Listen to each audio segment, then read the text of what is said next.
Recently, the Ministry of Defense made an announcement that 10,500 soldiers, Ukrainian soldiers, had been encircled in two locations, Kupiansk and Pokrovsk. That's major news. And I was struck just looking at the maps of this and thinking about how these battles have developed, how we are seeing, again, as we pointed out, one thing that's different from the past is that we see multiple cities or fortress towns actually becoming encircled and going down approximately at the same time.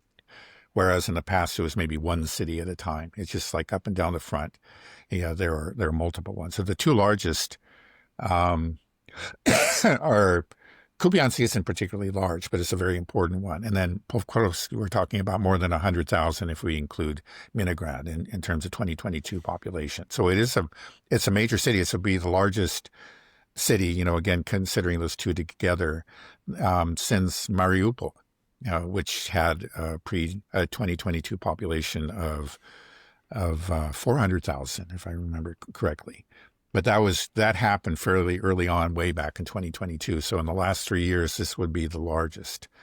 So it's really quite significant.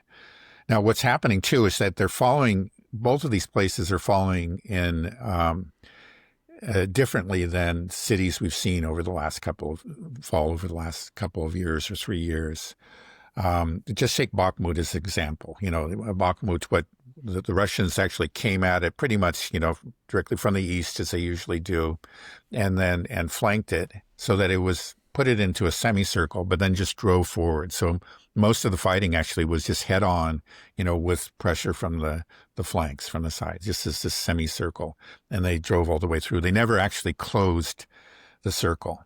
Whether maybe they couldn't, maybe that was intentional, but we've seen some pretty much the same thing with some, important variations in one of these other cities have fallen over the last 2 or 3 years.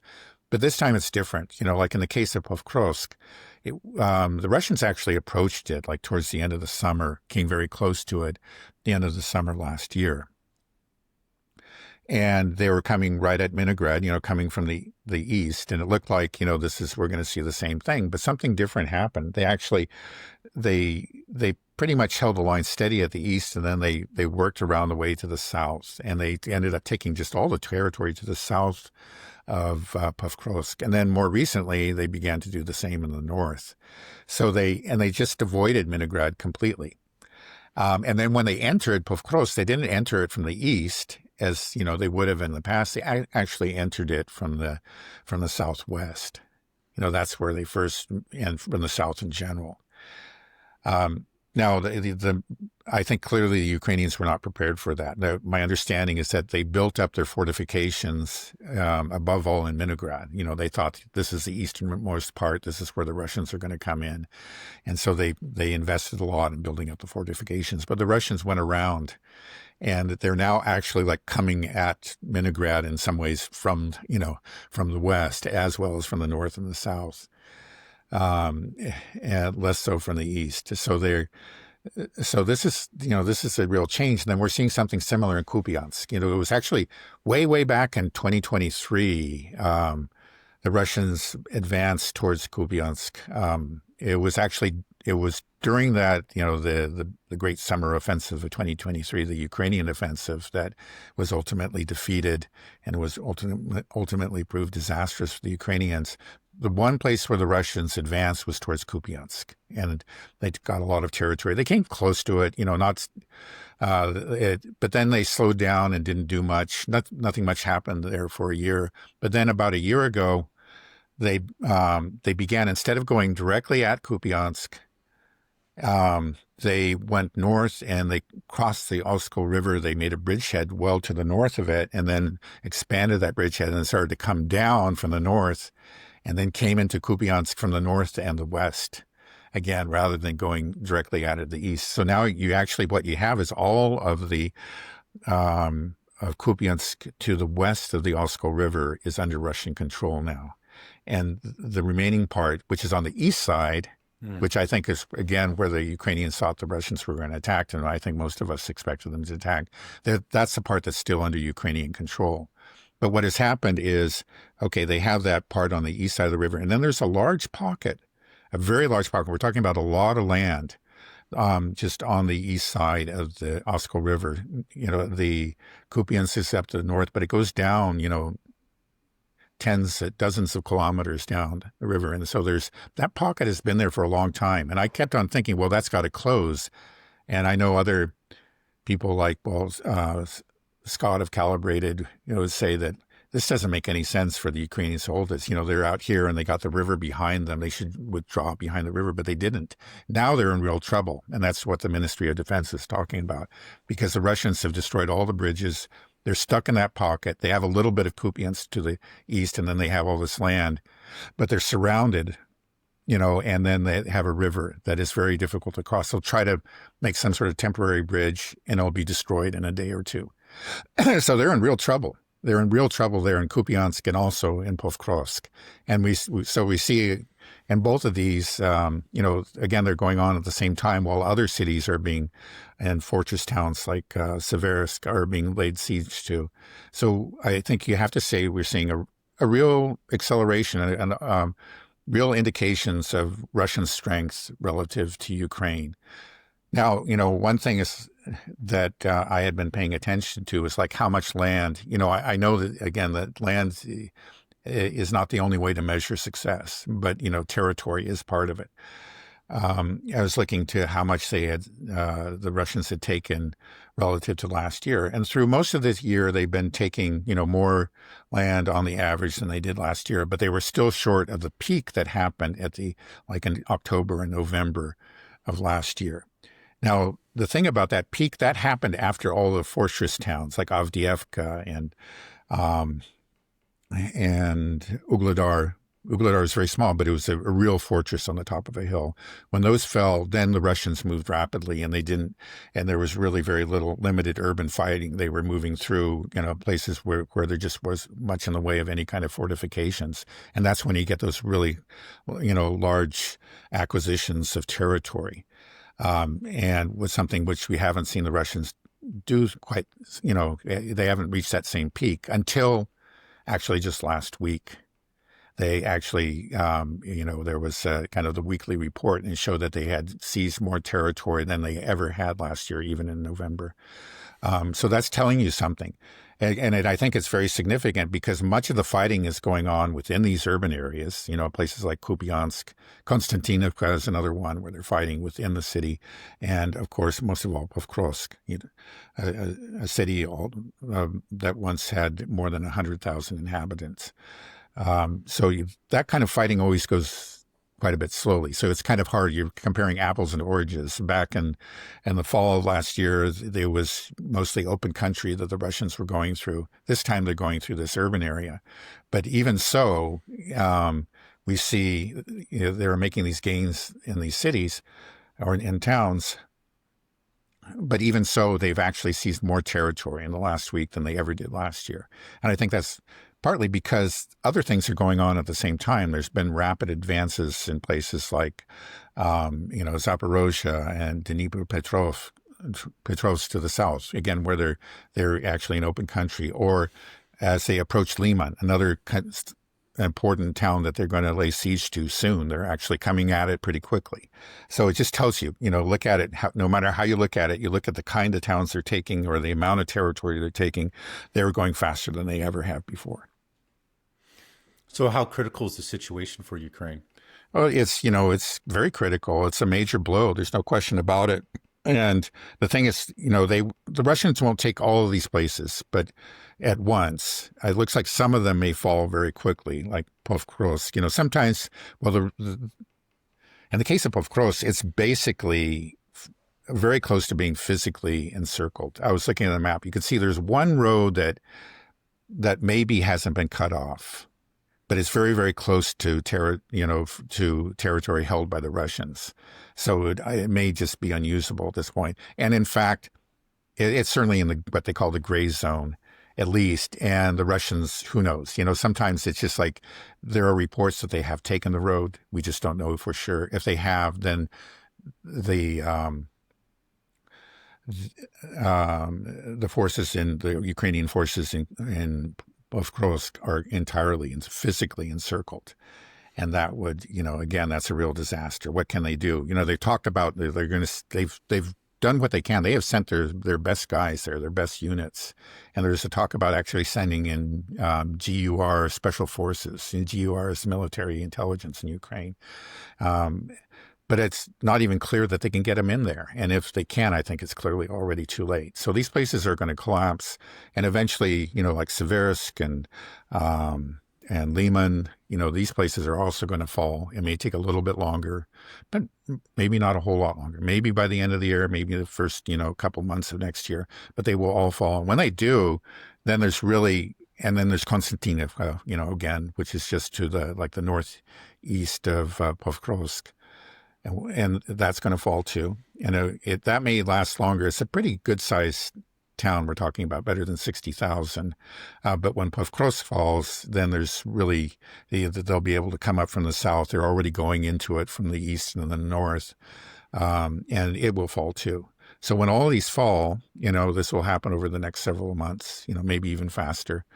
There will just be remaining two, major towns, Kramatorsk and Slavyansk. And those have they're probably I think their population total is something, it's over 100,000. I think that's what we're talking about. It may actually even be a little bit, maybe like 150,000, something like that, in 2022 terms. So, it's major, but they'll be coming at it from all directions, because these other towns that are followed, they're to the north or the east or the south, they're going to be coming at it, at those towns from all directions, and they're going to be in real trouble. Now, they're still, that's a major, we're talking about a lot of urban area. I don't know what they'll do. They may just make some sort of great last stand there, but it won't be able to hold. And then that'll be the end of Donetsk, the Donbas in general. So do you think that these 10,500 troops that are encircled, Ukrainian troops that are encircled, are you expecting a mass surrender, or are they going to fight to the death? No? Well, the Russians have offered, have asked them to surrender. Say they're giving them a chance to surrender now, and we haven't seen one. Now that may be for different reasons. It may be that they have resolved, all of them, to fight to the death. But like Putin himself said, that the Ukrainians are make it difficult for people to surrender. That's to put it euphemistically, that they'll shoot people in the back who attempt to go over to the Russian side and surrender. And I think there's quite a bit of truth to that. There are elements. I think, we have a mix like in Pokrovsk. My understanding is that we have these dedicated, probably, ultra-nationalist units, but then we also have those conscripts, those poor people that have been seized on the streets and really don't want to be there. And I'm sure, that the great majority, I would think, would want to surrender, but they just may not be able to. Okay. Well, do you think then if these troops, either they surrender or they're all killed, are we getting to a place where that's the straw that breaks the camel's back? I mean, morale-wise, just being able for the West to spin somehow that things are still okay, that Ukraine's still in the fight. I mean, how close do you see this getting to a real collapse? I know you don't like using that word. It's something that people throw around all the time. Yeah. Well, I think, I think there will be something akin to a collapse at some point, and we could be close to it. But I'll just say in the past that I've heard so much talk about it, and the Ukrainians have continued to surprise, I think, all of us by remaining in the fight, even though they clearly are losing, and they're losing at an increasingly rapid rate. They have remained in the fight. A lot of that has to do with drones. Again, it's just that you don't need a whole lot of men to operate a drone fleet or a drone swarm. But that drone swarm can make it very difficult for you to advance, and you got to spend time, trying to locate the operators and take them out. They can be well hidden, and underground. But at some point, they're going to break through all that, because the pressure from the Russian side is unrelenting, and I just don't know when. Again, as I've also pointed out, if they're going to make good on their promises to take the four oblasts. Yeah, we can see how Donetsk is pretty much bound to fall within, I'll just be actually very conservative and say a year, a very, there is still Zaporozhye. Zaporozhye is a major city. It's up there. How much? What is 700,000? I think that's right. 700,000. Okay. We're talking about a major city, and they haven't ever taken a city that size. That's bigger than Mariupol. And then Kherson, the Kherson region is on the other side. What is still under Ukrainian control is on the other side of the Dnieper River. And again, we've heard reports, rumors that there's something going on. There may be a bridgehead, but the fact that we haven't heard much about it makes me think that whatever happened was pretty minor. I think there was some kind of crossing, but it may have been kind of more of a, surveillance and sabotage or, kind of operation. Scouting and sabotage. I forget exactly the term that you use. But they will have to cross that river, and that's a major undertaking. So even if they to just make good on that promise, it's going to take some time. There's a lot ahead. And then if we're going to go on and take Odessa, there are several rivers that they would have to cross to get to Odessa if they're just going to head to the west. And Kharkov, there's talk maybe they'll take the Kharkov region. I think there's a real possibility. Of course, they are in Kharkov right now, and actually in several areas. They've crossed the border into Kharkov. But the city of Kharkov is the second largest in Ukraine, and it has a population of 1.4 million, or it did. Again, we're talking about very large. So there's a lot ahead of us. And so it may be that there really is at some point where the will to fight or just the ability to fight is just going to completely break down, and that these barriers won't be so large as they are now. But at the present time, I see, some significant barriers. So I think there will be a point where everything will accelerate, and things that seemed impossible, seem impossible now will actually not be so difficult. Again, it's just if this war attrition really achieves its objective, and I think eventually there's no question that it will at some point, and just the ability for the Ukrainian armed forces to resist is just broken. And then we'll see all those things happen. But it's hard to say when. It could be, it could be soon. We do see a real decline in the ability to resist. And, I was just describing what was happening in those two battles. And that, I think that's indicative of a real weakening. But when that actually leads to collapse is hard to say.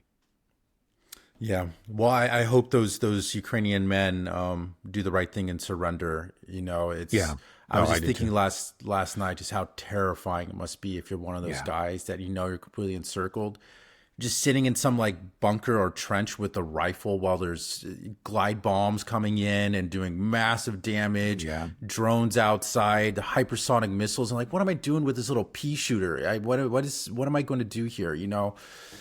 It's just Well, again, I mean, it's crazy. It's very foolish on the part of the military leadership in Ukraine to keep them there. They should have been withdrawn probably a month ago, at least, months ago from both Kupyansk and from Pokrovsk. And it looks like in places like, for example, Seversk, again, the encirclement is close to being becoming complete, and they really should be withdrawing now, but they don't. This is what we've seen. This is Zelensky and Sersky. They just fight to the end, and they do put up this resistance, but by doing that, they actually just play into the hands of the Russians. The Ukrainian forces are retreated all the more quickly, and that day of the collapse will come all the sooner. Right. Yeah, it's really sad that it seems like nobody in the West cares about how many Ukrainians die. They're okay with letting them all die. Well, that's one of the things. You get all these brave statements from, Western leaders. Yeah, they're being brave. They're standing against the Russians, but they're not the ones that are doing the fighting. It's not even their children that dying are at this yeah, point, or not even yeah, fighting. right, or even their own people. It's the Ukrainians, and Ukrainians, so many of them that don't want to even be there, that haven't volunteered, but that have been grabbed and forcibly conscripted. So it's sickening, actually. Rather it's all this brave Churchillian posturing, but it's cowardly in the end. It means that they really have a lot of blood on their hands. Yeah, yeah. This Ukraine war, it just this glimpse. It's more than a glimpse now. This view of a 21st century war. It's terrifying. It's scary, but I feel like the West doesn't seem to recognize it, how scary a true war between NATO and Russia would be, with these drones, these hypersonic missiles, these glide bombs, the Oreshnik. Like, it's terrifying. I mean, even what we saw, just also the exchange like between Israel and Iran, seeing what Iran was able to do just with these hypersonic missiles. Like, we've never seen this before on television. And I feel like Americans, people in the West, we're just so used to watching superhero movies that it's just like, it's kind of like that for us. We don't realize, like, hey man, this is terrifying. This is scary stuff. Yeah, just because you're not there, but we need to learn how to have some empathy for. Right. Well, again, if you're just looking at mainstream media, you don't really understand what's going on. Like, for example, in the case of the 12-day war, very little of that footage actually made it into the mainstream. Some of it did, but it was like we who go to alternative media saw a lot more, and we understood what was happening. A lot of them just don't. And the Israeli line is that, this is just very minor, occasional stray missile, and there's nothing. The Iranians are just being thoroughly thrashed by us. And then in the case of like Russia, I've just yesterday I was looking at mainstream reports on the recent missile attacks. And it was basically saying, they hit a few residential towers. So it was like these, rather than actually reporting on these overwhelming strikes that are just taking out entire factories and, and energy infrastructure, they're talking about the occasional drone that probably was diverted from its course, or maybe it wasn't even a drone strike. It was it was an air defense missile or whatever that actually hit a residential tower. Again, when you look at the scale of these attacks, the number of civilian casualties are extremely, extremely low. But the Western media will just let you think that it's just the Russians are pathetic and evil. They won't talk about the hundreds, of missiles and drones that got through and did the real extensive damage to the military infrastructure of Ukraine. They'll talk about the two instances where residential towers hit. And so, you'd have to be forgiven if you were somebody just looking at this stuff, watching CNN or something, to think like, the Russians are pathetic. They got two drones to hit some residential towers. I mean, there's just a real distortion of the reality. So there are a lot of people who still live in that kind of that fun house, with the fun house mirrors. Yeah. Well, we got to wake up eventually. I think that there's too many things happening now on so many fronts for the U.S. empire to hold out long. Maybe I'm wrong, but I have a feeling.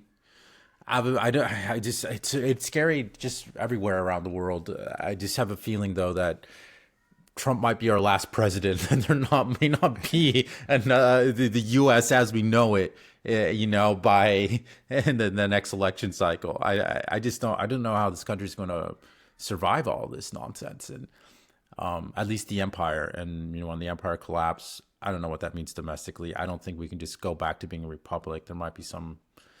Yeah. Anyways, we won't go down there. I think we can end it there. Sure. All right. Thanks a lot for all the updates, Dad. Okay. Okay. Have a good rest of your day. You too. I'll talk to you soon. Okay. All right. Bye-bye. Bye-bye.